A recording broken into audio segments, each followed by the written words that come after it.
Okay, so we're signing off here. We've done our third inspection for the day. I just thought I'd ask a question before we finish up. Tim, what's the best part of being a Jim's franchisee? Look, when I was building, I didn't really feel like I had much choice over the hours that I worked, and those hours were really based around what was probably going wrong on the building sites. Trades not turning up, or problems with the way work had been done, or something was missed. Whether it was my fault or someone else's, it didn't really matter. I was the one that had to fix it.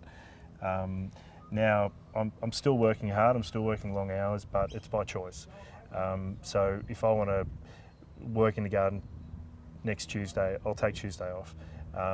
But you're still working to whatever the extent you want to work. I can turn on and off for work, and if I don't want to be contacted by new clients, then I'm turned off for it, and that's it. If I want to just go back to referrals from agents or conveyancers or whatever it is, then I can choose to do that. It gives me that flexibility, and the flexibility doesn't mean that I'm working less or not as hard. It just means that it's easier for me to judge my hours and manoeuvre what I want to do and how I want to do it. Whereas previously, it was dictated by clients and work schedules and those sort of things. And when you're doing a build for 6 to 12 months, you have no choice. You're locked in for 12 months, and whatever stage that build's at, you have to do whatever you have to do for that particular part of the job. Whereas now it's quicker, it's in and out, and as much as I'm doing staged inspections for new construction, I'm very much going in, identifying issues, passing on a report, and then coming back at the next inspection, and maybe a little bit of communication in between. There's a lot less intensive in that regard, and it's nice. And we're getting paid before we send the report too, which is something that builders are not used to. That's a bonus, yeah. So I'm tending to get the phone calls from clients saying, should I pay the builder? Yeah. And invariably the answer is yes if the job's progressing and all those sort of things, but it's a different feeling. It's nice being on the other side of the fence there. It's nice, yeah.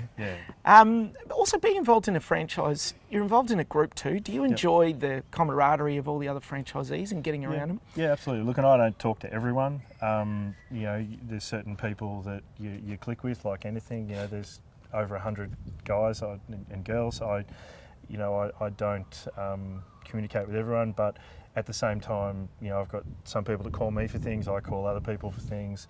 I'll catch up with them occasionally for breakfast, or have a chat on the phone for half an hour, and whatever it happens to be. And I know that it can be a fairly solitary existence if you choose it to be. But being part of that group, you've got shared experiences, and everyone. I haven't asked anything of anyone where they haven't been prepared to, donate some of their time, if you like, and help you out and do the right thing. Yep. And that's gold. Yep. And I think a lot of the franchisees, from my experiences talking with them, they really do, and it's got to be suited to a person who is all about customer service, but they enjoy the satisfaction of customers, because we're talking to them during a very emotive stage, either buying a property or building, and you really do get appreciation from customers if you do the right thing. Oh, absolutely. And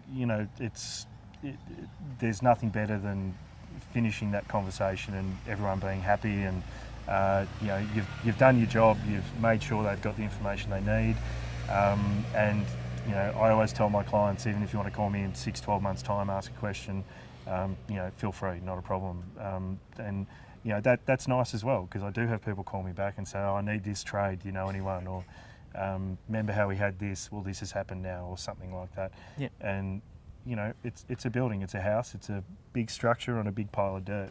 At the end of the day, things are going to change, things are going to go wrong, things are going to move, whatever it happens to be. And having someone on the other end of the line, both with me offering that advice and seeking that advice from other people sometimes, is invaluable. Well, thanks very much, Tim, for having us along today. We've witnessed a day in the life of a Jim's Building Inspections franchisee. No problem. It's been very informative. And look, if you're someone, a building professional who's looking to get off the tools or wants to make an inquiry, please check us out at jimsbuildinginspections.com.au or give us a call on 131 546.